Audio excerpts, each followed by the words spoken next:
시절 속에 마음 싣고 뒀네.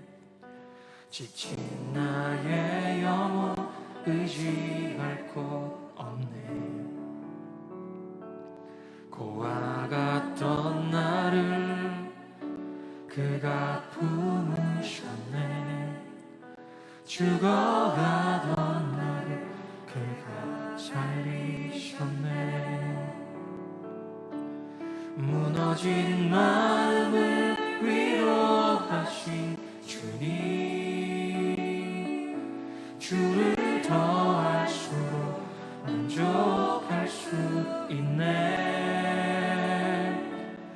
붙드신 내 손을 놓지 않는 주님, 주를 더할수록 평안을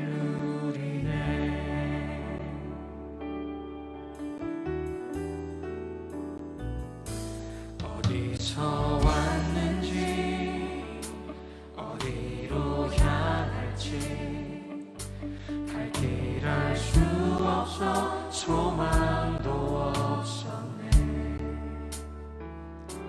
헤매이던 나를 주가 부르셨네. 거룩한 길 위에 나를 세우셨네. 내 삶에 오셔서 길이 되신 주님, 주를 더할수록 감사할 수 있네. 내 모든 걸음에 동행하는 주님, 주를 더할수록 제가 기대하네.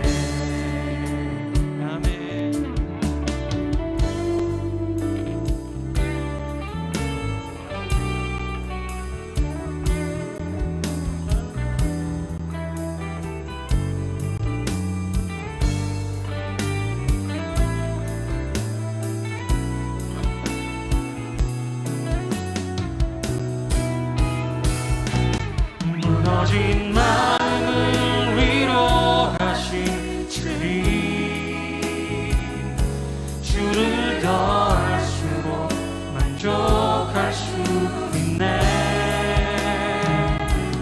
붙드신 내 손을 놓지 않는 주님, 주를 더할수록 평안을 누리네. 내 삶에 오셔서 내 삶에 오셔서 길이 되신 주님, 주를 더할수록 감사할 수 있네. 내 모든 걸음에 동행하는 주님, 주를 더할수록 새날 기대하네. 담대히 걸으리 주를 더할수록.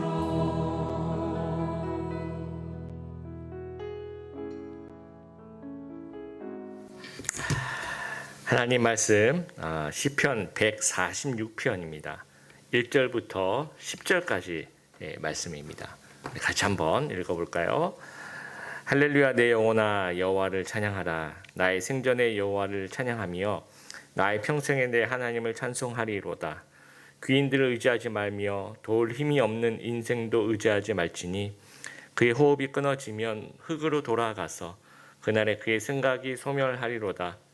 야곱의 하나님을 자기의 도움으로 삼으며 여호와 자기 하나님에게 자기의 소망을 두는 자는 복이 있도다. 여호와는 천지와 바다와 그 중에 만물을 지으시며 영원히 진실을 지키시며 억눌린 사람들을 위해 정의로 심판하시며 줄인 자들에게 먹을 것을 주시는 이시로다. 여호와께서는 갇힌 자들에게 자유를 주시는도다. 여호와께서 맹인들의 눈을 여시며 여호와께서 비굴한 자들을 일으키시며 여호와께서 의인들을 사랑하시며 여호와께서 나그네들을 보호하시며 고아와 과부를 붙드시고 악인들의 길을 굽게 하시는도다. 시온아, 여호와는 영원히 다스리시고 내 하나님은 대대 통치하시리로다. 할렐루야. 아멘. 우리 계속해서 우리 금요기도에 섬겨주시고 계시는 우리 문은미 박사님께서 나오셔서 여호와께 소망을 두는 자는 복이 있다. 라는 말씀으로 하나님 말씀 전해 주시겠습니다. 안녕하세요. 예, 오늘은 이제 146편을 같이 보겠는데요. 이 146편에서 150편까지 시편의 마지막에 있는 5편의 시들, 이 시들은 모두 할렐루야로 시작해서 할렐루야로 마치면서 하나님 찬양에 집중하고 있습니다. 이 5편의 시 중에 첫 번째 시인 146편은 하나님이 하늘과 땅을 지은 창조주시다. 그리고 도움이 필요한데 도울 자가 없는 자들을 보호하시는 구원자이시다. 또 의인을 사랑하고 악인을 심판하심으로 정의와 공의를 실행하시는 왕이시다. 이것을 노래하면서 하나님의 영원한 통치를 찬양하는 시입니다. 짧은 시이지만 이 많은 내용들을 이제 담고 있는 시라고 볼 수 있습니다.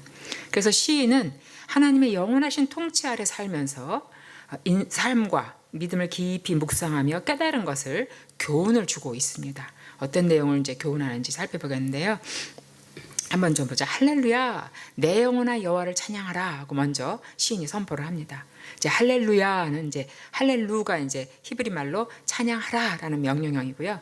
야는 여호와를 말합니다. 그래서 할렐루야는 여호와를 찬양하라라는 그런 이제 의미라고 볼 수 있습니다. 아마도 시인이 그 예배하는 사람들, 하나님을 믿는 사람들을 향해서 여호와를 찬양하라 하고 이제 찬양에 초청을 하는 것을 볼 수가 있습니다. 그리고 시인은 내 영혼아 여호와를 찬양하라라고 또 명합니다. 내 영혼은 이제 내면적인 자신의 인격의 어떤 그런 전체, 총체라고 볼 수 있는데 어쨌든 자기 자신 전체를 말하는 거죠. 이렇게 회중들에게 여호와를 찬양하라라고 한 다음에 또 자기 자신 전체를 향해 자기 자신을 향해서 여호와를 찬양하라 그런 명하고 있습니다. 그리고 더 나아가서는 뭐라고 말합니까? 살아있는 동안 평생도록 여호와를 찬양할 것을 다짐합니다. 나의 생전의 여호와를 찬양하며 나의 평생의 하나님을 찬송하리라다. 이렇게 평생 동안 살아있는 동안 내내 하나님을 찬양하겠다 이런 다짐을 하는 거죠. 자신과 회중에게 여호와를 찬양하라고 초청한 후에 시인은 자신이 깨달은 지혜로 이제 이 청중들을 이제 권면하고 있습니다. 3절부터 5절에 시인이 깨달은 그 지혜의 내용이 나오는 걸 볼 수가 있겠습니다. 3절 4절 보니까 귀인들을 의지하지 말며 도울 힘이 없는 인생도 의지하지 말지니 그의 호흡이 끊어지면 흙으로 돌아가서 그날에 그의 생각이 소멸하리로다. 여기 이제 귀인들이라는 것은 어떤 정치적인 또는 경제적인 힘과 권력을 가지고 있는 당시의 어떤 왕족이나 귀족이나 뭐 방백, 지도자들을 말하겠죠.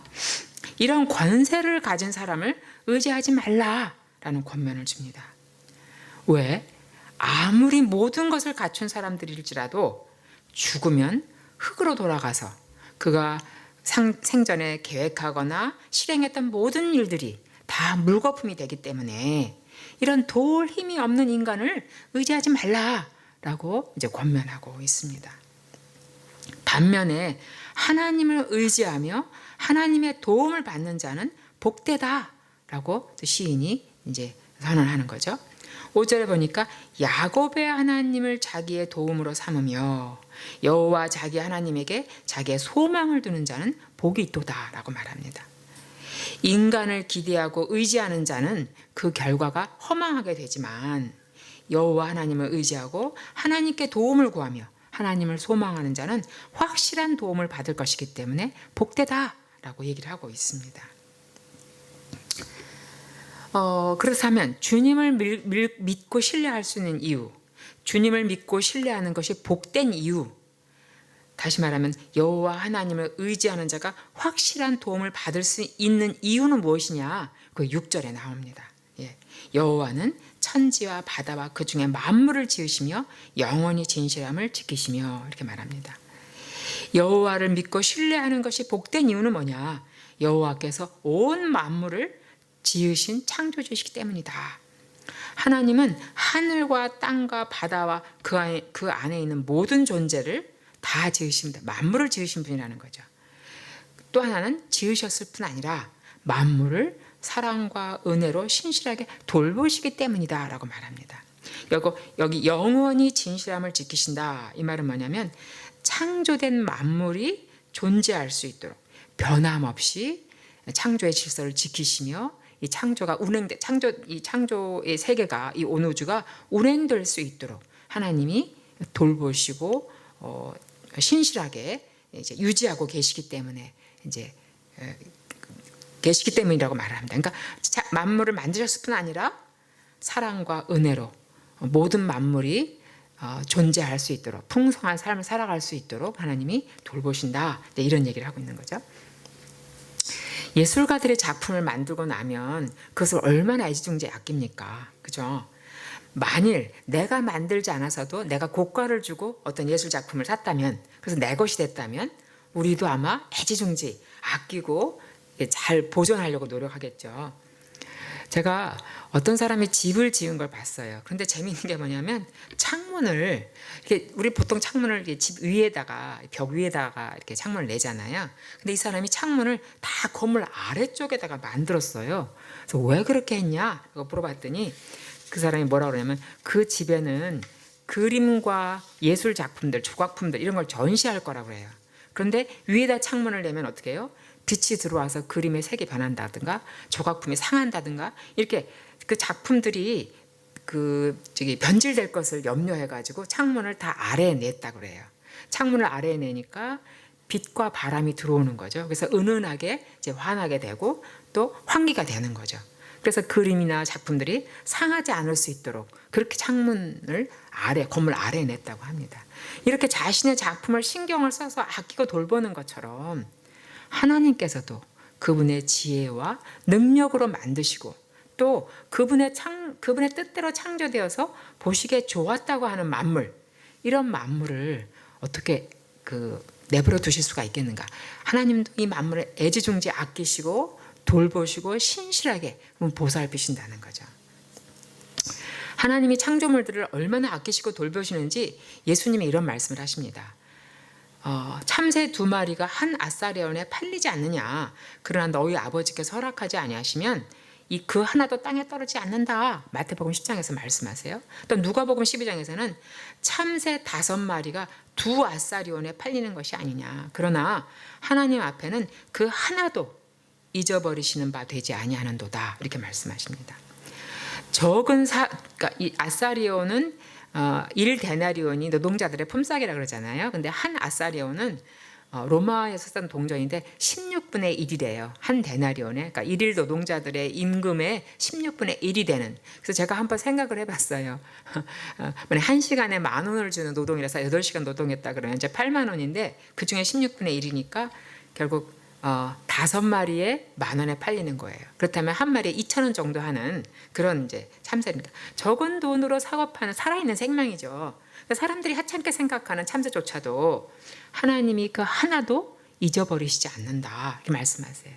하나님이 모든 만물을 창조하시고 사랑으로 돌보시기 때문에 여호와를 신뢰하고 의지할 수 있다, 이렇게 이제 시인이 말하고 있는 거죠. 참새보다 더 귀한, 누가복음 12장에 보면은 너희는 심지어 머리털까지도 다 세신 바 되었나니 두려워하지 말라. 너희는 많은 참새보다 더 귀하니라, 이렇게 말씀하시죠. 그러니까 우리는 특별히 사람들은 그분의 피조물일 뿐 아니라 하나님의 형상으로 창조된 자들이죠. 그렇기 때문에 우리가 주님을 신뢰하고 주님께 내 자신을 다 맡길 수 있는 그런 부분을 이제 시인이 얘기하고 있습니다. 특별히 이제 7절부터 19절에서 무슨 얘기하냐? 하나님께서 만물에 대해서 신실하게 돌보신다는 것이 어떻게 구체적으로 나타나는지 9가지로 이 시인이 설명을 해주고 있습니다. 7절에 보니까 억눌린 사람을 위해 정의로 심판하시며 줄인 자에게 먹을 것을 주시는 이시로다. 여호와께서는 갇힌 자들에게 자유를 주시는도다. 예. 하나님이 어떻게 만드신 만물들, 특히 하나님의 형상으로 만들어 주신 이 사람들을 어떻게 돌보시는지, 신실하게 돌보시는지. 첫 번째는 억눌린 자를 위해서 정의로 심판하신다는 거죠. 뭐 이 세상에 보면은 사실 약육강식이 일어나는 거죠. 예, 그 가게들을 보면 이렇게 그 마트 같은 걸 보면은 큰 가게가 다 먹어버려 가지고 작은 마트들이 살 길이 없고, 어떤 제가 잘 아는 한 분은 그 작은 이렇게 그 뭐라나 물을 정수하는 정수기를 만드는 그런 회사를 만드세요. 근데 그 정수기를 한국에 안 팔아요. 유럽에만 팔아요. 또는 그 알카리수를 만드는 그런 걸 발명을 해가지고 누구든지 다 가지고 다니면서 물만 넣으면 알칼리수가 되게끔 하는 그런 발명품을 만들었어요. 근데 그걸 한국에 안 팔고 유럽에 판대요. 그래서 왜 한국에 안 팔아? 우리도 좀 찾아. 그랬더니 한국에 팔게 되면 대기업이 그거를 사가지고 그걸 다 그 발명한 거를 다 자기네들이 알아내가지고 그 대기업 그 이름으로 팔려버리면 이런 작은 기업들은 다 죽어버리기 때문에 아예 그 한국에서는 안 팔고 유럽에서 팔고 또 미국에서 이렇게 인터넷으로 신청해서만 살 수 있다, 이렇게 얘기를 하더라고요. 이렇게 약육강식이 일어나는 사회죠. 그래서 이 권세자들에게 억눌리고 억울한 자들이 너무나 많아요. 근데 하나님께서는 정의로 심판하세요. 모든 사람들의 권리를 인정해 주시며 옳은 것은 옳고 그른 것은 그르다고 심판하시고, 그래서 억눌린 자 억울한 자를 없게 하시는 하나님의 그런 돌보심, 그런 신실한 돌보심을 얘기하고 있습니다. 또 하나님께서 굶주린 자들에게 먹을 것을 주십니다. 다른 성경 내용에 보면은 하나님께서 사자에게도 먹을 것을 주시고 까마귀 새끼가 하나님 앞에 울부짖어서 하나님께서 그 먹을 것을 주신다고 말씀하세요. 그러니까 하물며 우리 사람들에게도 굶주린 자에게 먹을 것을 주시는 분, 또 갇힌 자에게 자유를 주시는 분이라고 말합니다. 8절에는 여호와께서 맹인의 눈을 여시며 여호와께서 비굴한 자를 일으키시고 여호와께서 의인들을 사랑하신다. 그러니까 눈먼 자의 눈을 뜨게 하시고 비천한 자들을 일으켜 세우시고 의인들을 사랑하심으로 돌보신다라고 얘기를 합니다. 또 9절에서는 여호와께서 나그네를 보호하시고 고와 과부를 붙드시고 악인들의 길은 굽게 하시는도다. 예, 나그네는 이제 그런 거죠. 그 집과 이런 거주할 것이 없는 그 지역에서 아무런 연고지가 없는 그런 사람들이죠. 그런 나그네들을 보호하신다. 뭐 우리 요즘 난민으로 해서는 굉장히 여러 가지 많은 일들이 있는데 그런 의지할 데 없는 나그네들을 보호하시고 또 고와 과부를 붙으신다. 고와 과부는 자기 힘으로는 살아갈 수 없는 사람들이에요. 어디서 많이 나오면 신명기에 되게 많이 나와요. 그래서 신명기에서 뭘 해요? 고와 과부와 나그네들을 돌봐줘라. 그래서 심지어는 너희가 고기를 먹을 때 너희 가족만 먹지 말고 고와 과부와 나그네를 불러서 함께 고기를 먹어라, 이렇게 말합니다. 또 뭐 잘 아시죠? 룻기 같은 데 보면은 추수할 때 떨어진 이삭은 줍지 않잖아요. 다 고와 과부 나그네들이 먹게 하기 위해서. 그래서 이 의지할 데 없는, 자기 힘으로는 생존할 수 없는 이런 고와 과부들, 이런 사람들이 억압을 당하죠. 근데 그런 고와 과부들을 하나님께서 돌보신다. 또 악인의 길은 파멸에 이르게 하신다. 이 9가지, 억눌린 사람을 정의로 심판하시고 굶주린 자에게 먹을 걸 주시고 갇힌 자에게 자유를 주시고 눈먼 사람을 뜨게 하시고 눈먼 사람 눈을 뜨게 하시고 비천한 자를 일으켜 세우시고 의인을 사랑하시고 나그네 보호하시고 고와 과부를 돌보시고 악인의 길을 파멸에 이르게 하시고, 이 9가지는 권세자들에게, 이 권력 있는 자들에게 억울하게 억눌린 자들, 도움이 필요하지만 도울 자가 없는 불쌍하고 약한 자들, 사회적인 약자들을 돌보시고 도우시고 약한 자를 억압하는 그 악한 권세자들을 징벌하시는 하나님의 일에 초점을 맞추고 있습니다. 하나님은 만물을 만드시고 잊어버리거나 또는 너 알아서 해라 하고 내버려 두시는 분이 아니라고 말합니다. 하나님은 모든 만물이 풍성한 생명을 누리도록 번성하시고 돌보시고 간섭하시고 그래서 다스리시는 그런 분입니다. 만물을 돌보시고 다스리시는 하나님의 통치는 만물이 함께 생명을 누릴 수 있게 하는 정의와 공의의 통치입니다. 도움이 필요한 자들이 도움을 받는 나라, 정의와 공의가 실현되어서 모든 이가 평안과 안식을 누리는 나라가 바로 하나님이 다스리시는 나라입니다.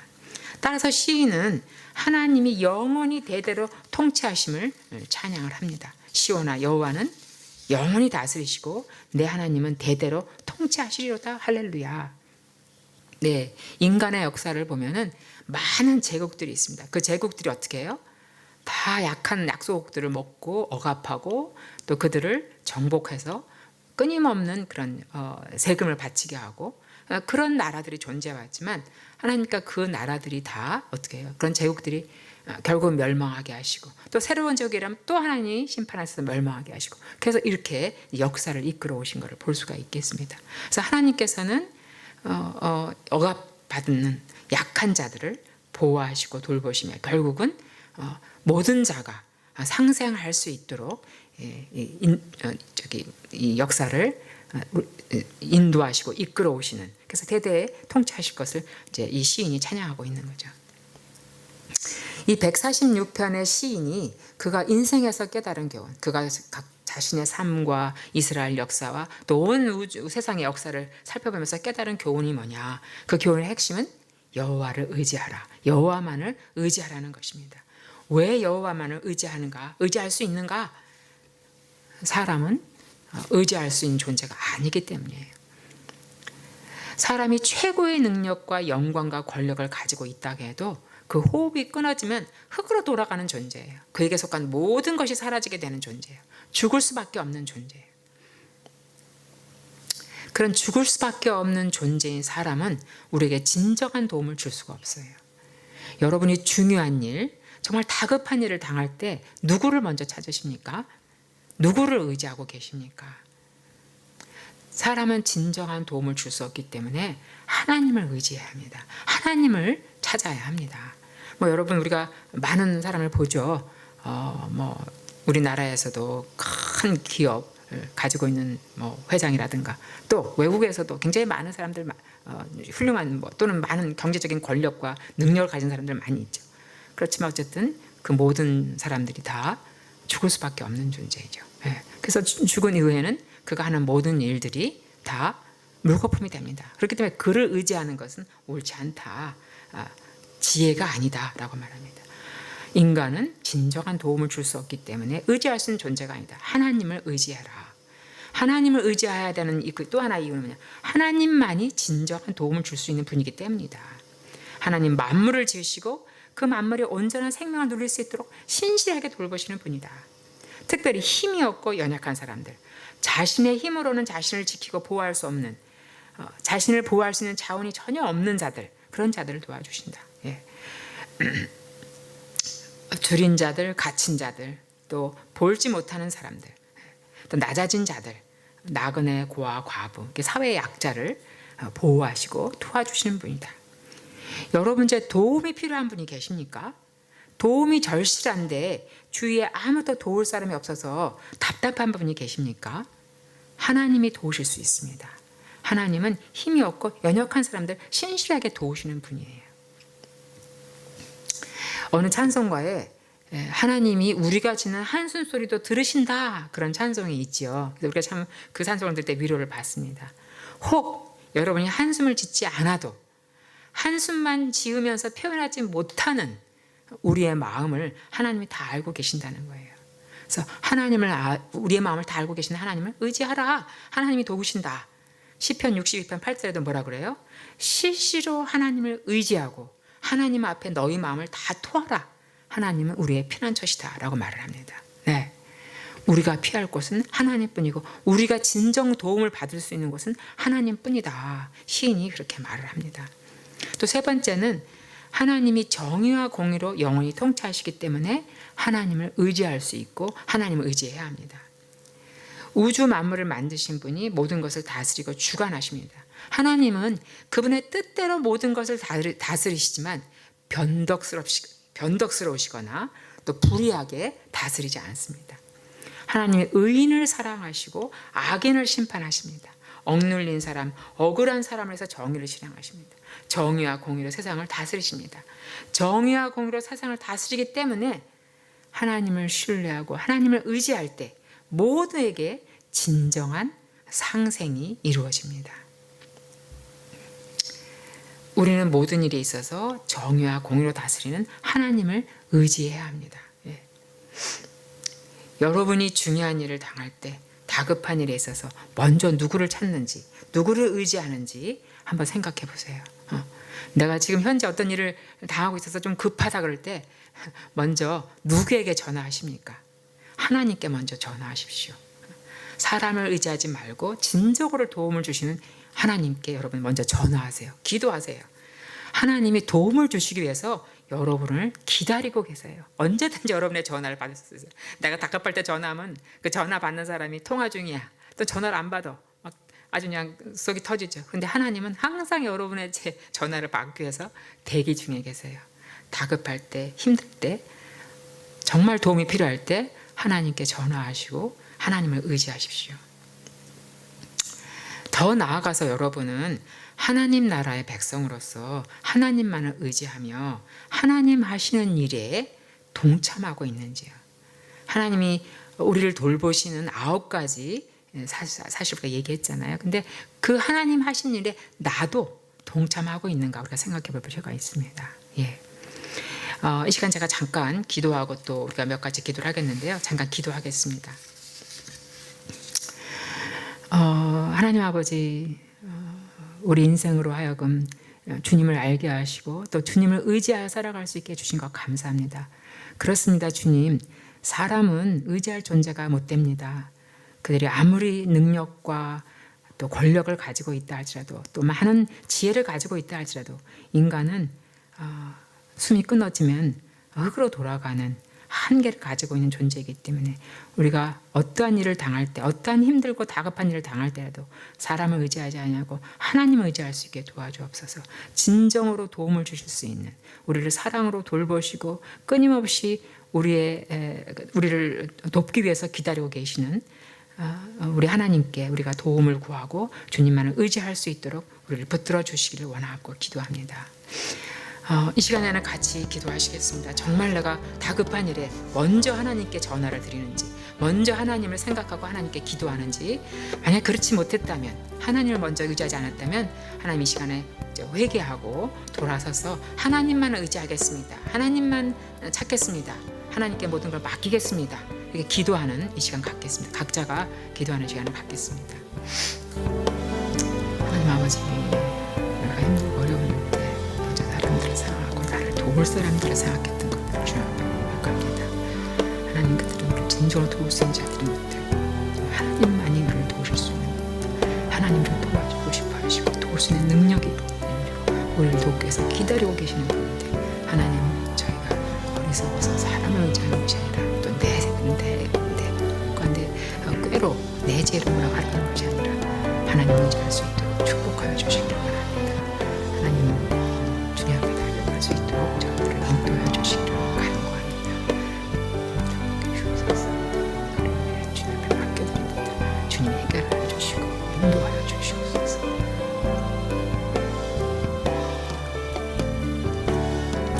이 시간에는 내가 하나님의 도움을 받는 사람이기 때문에 또 내가 하나님만 의지하며 나도 하나님의 하신 일에 동참하고 있는지, 말하자면 하나님께서 억울한 사람들을 돕고 또 사회적 약자를 도와주시고 돌봐주시는 일에 나도 함께 하나님의 일에 동참하고 있는지, 또 내가 하나님을 의지하고 다른 사람에게 하나님을 의지하라고 권면하고 있는지, 그리고 다른 사람이 어려운 상황에 있을 때 하나님의 의지로 그들을 위해서 기도하고 하나님의 그 일에 내가 동참하고 있는지 한번 돌아보시고, 이 시간에 다 같이 힘든 세상 속에서 함께 하나님을 의지하며 또 하나님이 하시는 일에 이렇게 동참하여 주위에 있는 어려운 사람들을 함께 도와가는 그런 삶을 살아갈 수 있도록 하나님께서 은혜와 축복을 더해주셔서 같이 기도하시겠습니다.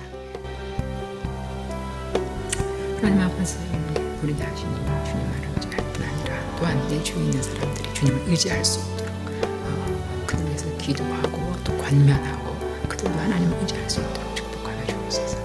그리고 또 하나님께서 하시는 이 일들, 혼자 같이 자라 또 먼저 다잡은 자, 작은 상황에 있는 자들, 또 아버지 하나님 의지할 것이 없는데 가진 약자들에 대해서 하나님이 하시는 일 돌보시고 붙들어주신 일에 저희도 동참하여 하나님 사람들을 세워나갈 수 있도록 축복하여 주시기를 원하고 기도합니다. 함께 있는 상황 속에서 한 마음으로 한 뜻으로 살아가며 주님을 의지해 나가고 아버지 극복해 나갈 수 있는 저희들 될 수 있게 축복해 주시기를 원하고 기도합니다.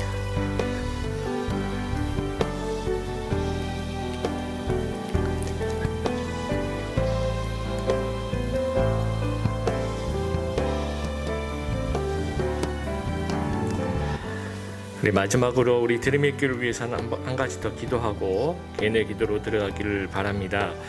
우리 위드 코로나 시대라는 말들이 이제 나오고 있습니다. 이제 코로나 이후에 교회 모습이 어떻게 될지 우리가 좀 미리 준비하면서 기도했으면 좋겠습니다. 정말 아무도 가본 적이 없는 그런 모르는 그런 미지의 상황입니다. 우리가 좀 새로운 모습에 잘 적응할 수 있도록 인도해달라고 좀 기도해 주시고, 아무래도 저희가 이제 공동체성이 좀 더 단단해지고 좀 잘 세워지는 그 부분에 좀 많은 시간들을 투자할 수 있도록, 또 교회가 정말 교회다운 모습, 교회가 무엇이냐라고 얘기할 때 하나님이 저희 교회에게 주신 그 소명, 또 선교적 교회의 모습을 더욱더 이제 다져가는 정말 새로운 교회를 세워간다라는 마음으로 새로운 모습에 잘 적응할 수 있는, 그러기 위해서 공동체가 하나가 되고 사랑으로 뭉치고 소명으로 뭉치는 귀한 드림의 교회 모든 하나님의 백성들 될 수 있도록 위해서 기도하고 개인의 기도로 들어가겠습니다. 기도하겠습니다. 하나님 아버지, 우리가 위드 코로나 시대를 맞이해서 앞으로 교회가 어떤 모습으로 예배하고 또 사역을 해나가야 될지 정확하게 알고 있는 사람 아무도 없지만, 저희가 앞으로 기도하면서 그 길을 좀 준비하며 걸어갈 수 있는 저희가 되게 하여 주시옵소서. 새로운 모습에 잘 적응하고 대면 예배와 비대면 상황이 정말 좀 조화를 이뤄나갈 수 있도록, 또 저희가 공동체성이 많이 부족했는데 이 부족했던 모습들을 좀 제대로 좀 잘 세워나갈 수 있도록, 처음부터 다시 시작할 수 있도록, 또 그동안 사역이 좀 힘들었던 그 분야들은 다시 한번 하나님 회복될 수 있도록, 몸든 교회가 이 한쪽 부분이 좀 허물어지지 않도록 다 같이 세워갈 수 있는 그런 교회가 될 수 있도록 인도하여 주시옵소서. 교회답지 않은 모습도 다 버리고 가장 그 중요한 모습만 남고, 나머지 좀 없어도 되는 그런 모습들은 좀 다 가지치기 해서 진짜 소명 중심의 선교적 교회 중심의 그런 귀한 교회로 주 앞에 세워질 수 있는 저희 드림의 교회 성도들, 그 일을 위해서 우리가 하나 되고 공동체가 하나 되고 사랑하며 소명 중심으로 모이고 예수님 중심, 하나님 중심으로, 말씀 중심으로 모일 수 있는, 그래서 저 역동성 있게 힘 있게 하나님 그렇게 나갈 수 있는 저희들 될 수 있도록 하나님 붙잡아 주시옵소서.